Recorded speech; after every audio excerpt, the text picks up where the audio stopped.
Hello. जय भीम नमोदाय। साथियों, आज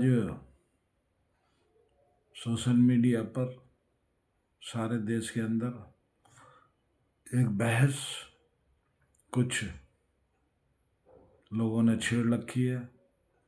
उनका कहना है कि बाबा साहब अम्बेडकर भारतीय संविधान के निर्माता नहीं है। उनका दावा है कि भारतीय संविधान का निर्माण एक बी.एन. राव नाम के संविधान सभा के सलाहकार ने किया था। दूसरा, उनका कहना है कि बाबा साहब अम्बेडकर का जो नाम अम्बेडकर है वो उनके गुरु का नाम है, जो उनके शिक्षक हुआ करते थे। साथियों, ये झूठ और सच का संघर्ष आज का नहीं, काफ़ी दिनों से इस देश के अंदर चला आ रहा है। जब सत्य की लड़ाई तथागत गौतम बुद्ध इस देश में लड़ रहे थे, जातिवाद, पाखंडवाद, अंधविश्वास के खिलाफ वो मानवता का संदेश दे रहे थे, तब इन्हीं झूठे लोगों ने ये प्रचार किया कि तथागत बुद्ध विष्णु के अवतार हैं।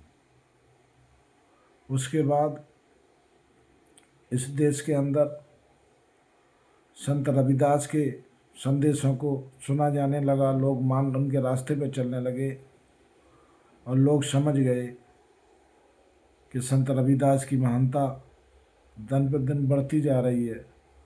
तब उन्होंने मनगढ़ंत कहानी रची कि संत रविदास एक ब्राह्मण हैं और उनका दूसरा जन्म संत रविदास के रूप में हुआ है। देश के अंदर संत कबीरदास के विचार जब फैलने लगे, तब लोगों ने कहा कि संत कबीरदास ये ब्राह्मण माँ की संतान है। साथियों, वैसे ही आज ये प्रचार किया जा रहा है कि बाबा साहब अम्बेडकर के जो शिक्षक गुरु थे वो अम्बेडकर थे। अम्बेडकर कोई गोत्र नहीं ब्राह्मणों का, और पूरे देश के अंदर अम्बेडकर सरनेम लगाने वाला कोई ब्राह्मण नहीं है। ये एक झूठी कथा है और कोई शिक्षक उस दौर में अम्बेडकर नाम के नहीं थे।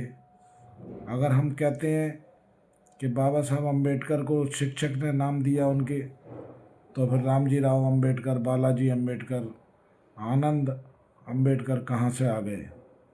ऐसा ही साथियों, भारतीय संविधान का निर्माता बी.एन. राव साहब को बताया जा रहा है, जबकि बी.एन. राव उनके सलाहकार थे।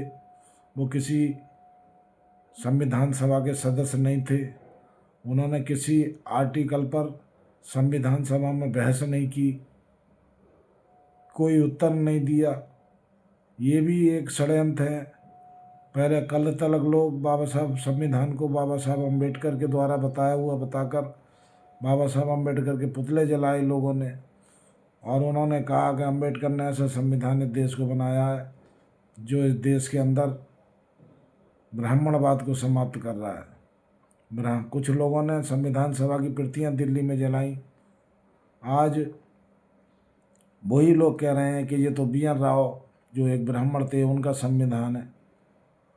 अगर ब्राह्मण बी.एन. राव ने ये संविधान बनाया तो ये बौद्ध धर्म के आधार पर संविधान क्यों है?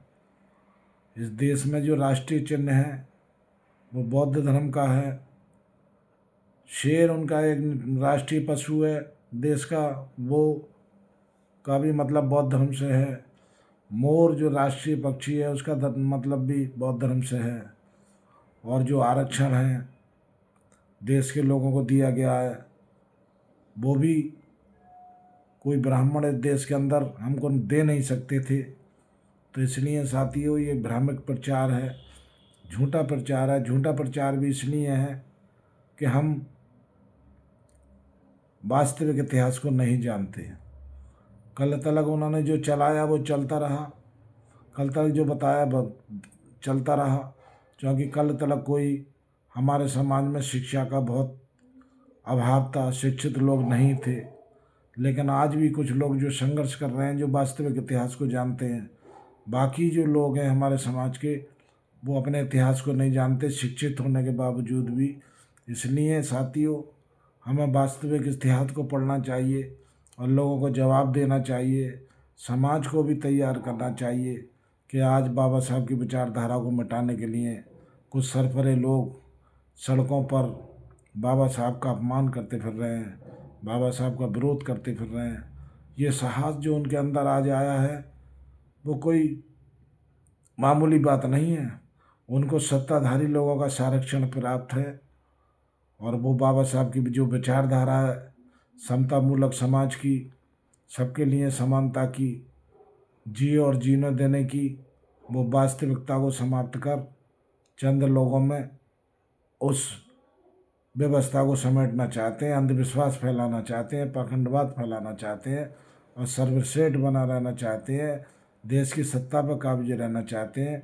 आज हमारे देश के जितने भी दलित, पिछड़े, अल्पसंख्यक हैं, जो आज इस देश के अंदर वोट देकर अपनी सरकार बनाते हैं, ये बाबा साहब अम्बेडकर की देन है। इसलिए मेरा सभी दलित, पिछड़े, अल्पसंख्यकों से निवेदन है कि वो बाबा साहब की विचारधारा को अपनाएं और उनके खिलाफ जो संघर्ष चल रहा है, जो उनकी विचारधारा को मिटाने का संकल्प लिए फिर रहे चंद लोग, उनका मुकाबला करें। जय भीम, जय भारत।